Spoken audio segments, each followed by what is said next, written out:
Investments in securities market are subject to market risks. Read all the related documents carefully before investing. Hello everyone, welcome to stock pulse.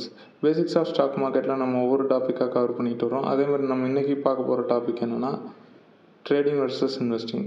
இந்த வீடியோவில் first trading அப்படின்னா என்னென்னு பார்ப்போம், அதுக்கடுத்து இன்வெஸ்டிங்னா என்னென்னு பார்ப்போம், next அதுக்குள்ளான differences என்னன்றது பார்ப்போம். ஸோ ஃபஸ்ட்டு பார்க்க போகிறது இன்வெஸ்டிங்னா என்ன. நம்ம நிறைய பேருக்கு இந்த டவுட் இருக்கும், ட்ரேடிங் வேறு இன்வெஸ்டிங் வேறு அப்படின்ற ஒரு டவுட்டு. ஆனால் ரெண்டுமே கிட்டத்தட்ட ஒன்று தான். நம்ம இன்வெஸ்டிங்க்கும் ட்ரேடிங்க்கும் உண்டான மெயின் டிஃப்ரென்ஸ் என்னென்னா, அதை எவ்வளோ நாள் அல்லது எவ்வளோ நேரம் ஹோல்ட் பண்ண வச்சுருக்கீங்க அப்படின்றத பொறுத்து.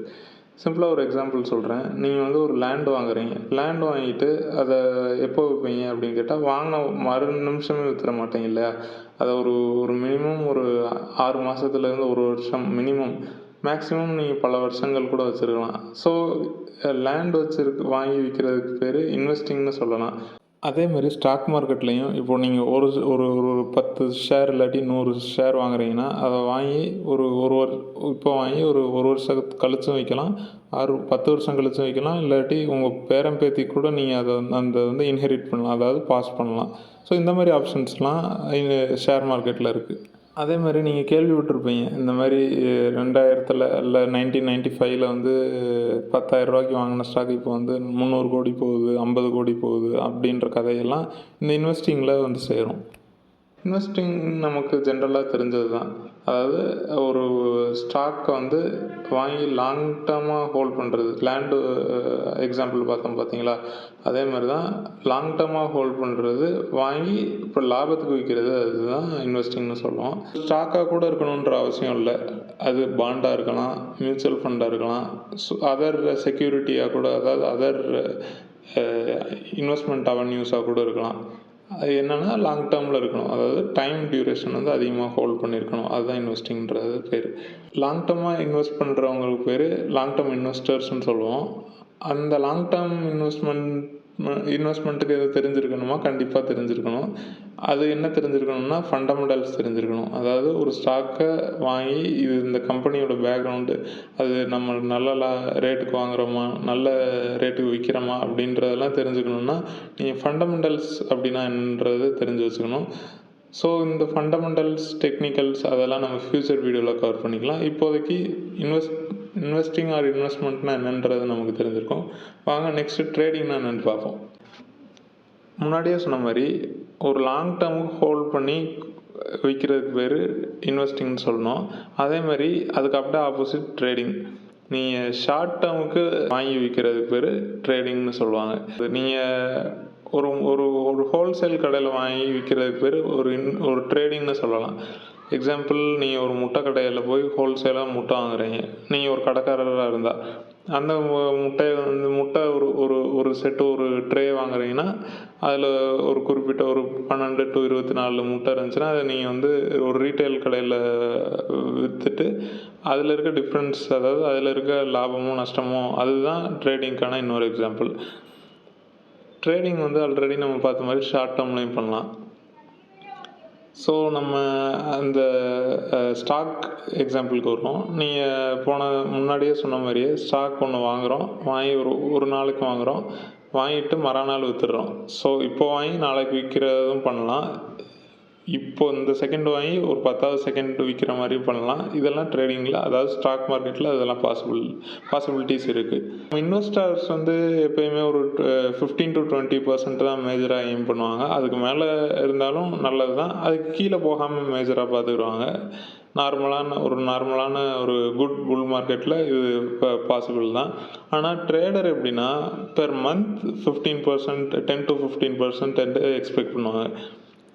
ஸோ அது எப்படி ட்ரேடிங்கும் இன்வெஸ்டிங்கும் ரெண்டும் ஒன்றுன்னு தான் சொல்கிறீங்க. ஆனால் ட்ரேடிங்கில் வந்து ஒரு மந்த்துக்கே 15% எதிர்பார்க்கலாம் அப்படின்னு கேட்குறீங்கன்னா, ட்ரேடிங்கில் கொஞ்சம் வேலை அதிகமாக இருக்குது. அதாவது நம்ம நிறைய தெரிஞ்சிருக்கணும். வேறு இன்வெஸ்டிங்கிறது வந்து ஓரளவு தெரிஞ்சிருந்தால் போதும். இன்னும் சொல்ல போனால் ட்ரேடிங்கில் வேலை அதிகம், இன்வெஸ்டிங்கில் வேலை கம்மி. கிட்டத்தட்ட இது ரொட்டேஷனுக்கு வர்ற மாதிரி தான். நீங்கள் ஒரு பணத்தை ஒரு 10,000 ரூபா வச்சு அதை ரொட்டேட் பண்ணி விட்டுக்கிட்டே இருக்கீங்களா, அதுதான் ட்ரேடிங்க்கான ஒரு எக்ஸாம்பிள். ஸோ நம்ம வந்து இன்வெஸ்டிங்க்கு ஃபண்டமெண்டல்ஸ் தெரிஞ்சிருக்கணும்னு பார்த்தோம். அதே மாதிரி ட்ரேடிங்க்கு டெக்னிக்கல்ஸ் தெரிஞ்சிருக்கணும். டெக்னிக்கல் அனாலிசிஸ்ன்னு சொல்லுவாங்க. அதுக்கு இன்வெஸ்டிங்க்கு ஃபண்டமெண்டல் அனாலிசிஸ்ன்னு சொல்லுவாங்க. மூவிங் ஆவரேஜஸ், RSI, MACD இதெல்லாம் இண்டிகேட்டர்ஸ்ன்னு சொல்லுவாங்க. இது தெரிஞ்சிருக்கலாம். அல்லது ப்ரைஸ் ஆக்ஷன் அப்படின்னு ஒரு கான்செப்ட் இருக்குது. அதை தெரிஞ்சாலும் நீங்கள் ட்ரேட் பண்ணலாம். இந்த இண்டிகேட்டர்ஸ் மட்டும் வச்சு யூஸ் பண்ணுறதுனாலும் பண்ணுற ட்ரேடர்ஸும் இருக்காங்க. ப்ரைஸ் ஆக்ஷன் மட்டும் வச்சு பண்ணுற ட்ரேடரும் இருக்காங்க. ரெண்டையும் கம்பைன் பண்ணி, அதாவது இதில் கொஞ்சம் அதில் கொஞ்சம் எடுத்து போட்டு பண்ணுறவங்களும் இருக்காங்க.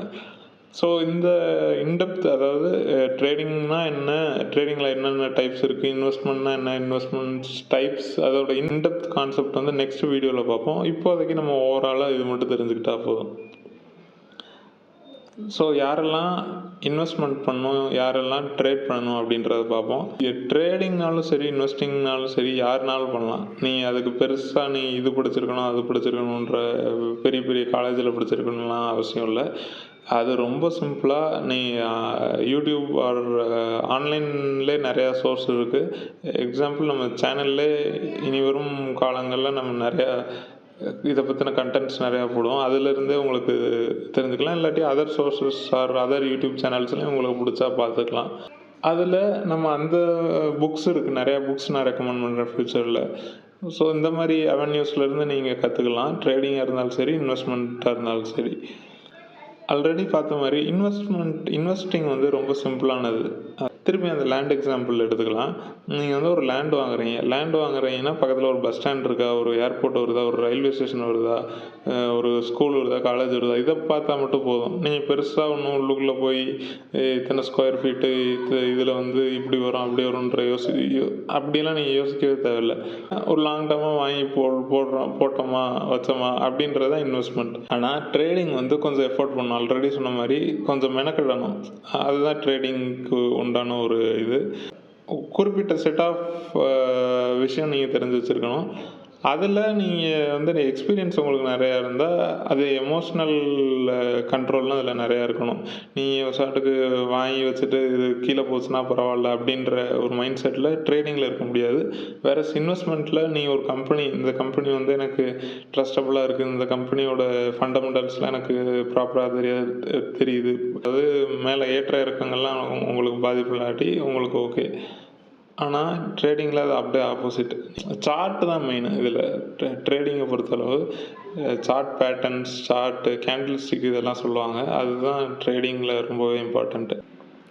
ட்ரேடிங்கில் ரிஸ்க் ரொம்ப ரொம்ப ரொம்ப ரொம்ப அதிகம். வேறு இன்வெஸ்டிங்கில் அந்தளவுக்கு ரிஸ்க் இல்லை. உங்களுக்கு ரிஸ்க் எடுக்கிறதுக்கு அந்தளவுக்கு பயம் இல்லை அப்படின்னா ட்ரேடிங் போகலாம். ரிஸ்க் எடுக்கிறது எனக்கு கொஞ்சம் பயம்தான் அப்படின்னா நீங்கள் இன்வெஸ்ட்மெண்ட் சைடு போகிறது பெட்டர். ஸோ இந்த வீடியோவில் ட்ரேடிங் அப்புறம் இன்வெஸ்டிங்னா என்னென்னு பார்த்தோம். நெக்ஸ்ட் வீடியோவில் நம்ம trading and types and investment and types பற்றி டீட்டெயிலாக டிஸ்கஸ் பண்ணுவோம். இந்த வீடியோ உங்களுக்கு பிடிச்சிருக்குன்னு நினைக்கிறேன். பிடிச்சிருந்தா லைக் பண்ணுங்கள். பிடிக்காட்டி ஏன் பிடிக்கலன்னு கமெண்ட் பண்ணுங்கள்.